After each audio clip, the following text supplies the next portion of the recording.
Kejati Sultan Agus Salim dan Kejari Kota Palu Irwanda Twiding memberikan langsung bantuan bedah rumah. Untuk memperingati Hari Adiaksa ke-63, Kejaksaan Negeri Kota Palu bersama Kejaksaan Tinggi Sulawesi Tengah mengadakan program bedah rumah.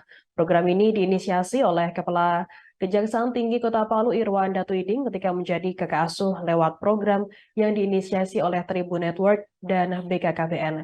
Informasi selengkapnya akan disampaikan oleh rekan jurnalis kami dari Tribun Palu. Ada Yolinda Goldi yang akan melaporkannya. Silakan rekan Yolinda.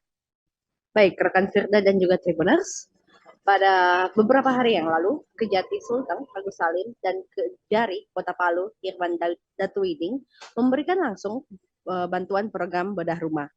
Program ini untuk memperingati Hari Adiaksa yang ke-63, Kejaksaan Negeri atau Kejari Palu bersama Kejaksaan Tinggi atau Kejati Sulawesi Tengah mengadakan program bedah rumah. Program ini diinisiasi langsung oleh Kepala Kejaksaan Tinggi Kota Palu, Irwan Datuiding. Pada saat menyerahkan bantuan melalui program yang diinisiasi oleh Tribun Network bersama BKKBN, Kejari Palu melihat langsung kondisi rumah tersebut serta memutuskan untuk melakukan renovasi melewati program bedah rumah. Irwan Datuiding menilai rumah tersebut berhak untuk mendapatkan renovasi rumah untuk menunjang tumbuh kembang anak yang menjadi kakak asuh yang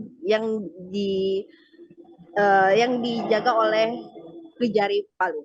Program bedah rumah ini dilakukan oleh Kejari Palu dan Kejati Sulteng terhadap dua rumah tangga yang dinilai tidak layak huni. Kepala Kejaksaan Tinggi atau Kejati Sulawesi Tengah, Agus Salim, memaparkan ini adalah bentuk kepedulian serta untuk berbagi kepada sesama. Penerimaan bantuan bedah rumah ini dilaksanakan pada Jalan Tanggung Utara, Kelurahan Biro Buli Utara, Kecamatan Palu Selatan, Sulawesi Tengah. Kepala Kejaksaan Tinggi Agus Salim mengharapkan agar program ini tidak berhenti, namun pemerintah daerah dapat melanjutkan program baik ini. Agus Salim mengungkapkan bahwa harapan ini muncul karena dinilainya masih terdapat beberapa masyarakat di tengah kota yang masih tinggal di dalam keadaan rumah yang tidak memadai. Kejaksaan Republik Indonesia dikenal sebagai aparat penegak hukum dan tidak hanya menjalankan tugas pokok dalam penanganan perkara pidana saja, namun juga ikut hadir mensukseskan program pemerintah dalam membangun daerah juga mensejahterakan rakyat. Kembali ke studio rekan Firda. Baik, terima kasih rekan Yolinda dari Tribun Palu atas laporan Anda. Selamat bertugas kembali.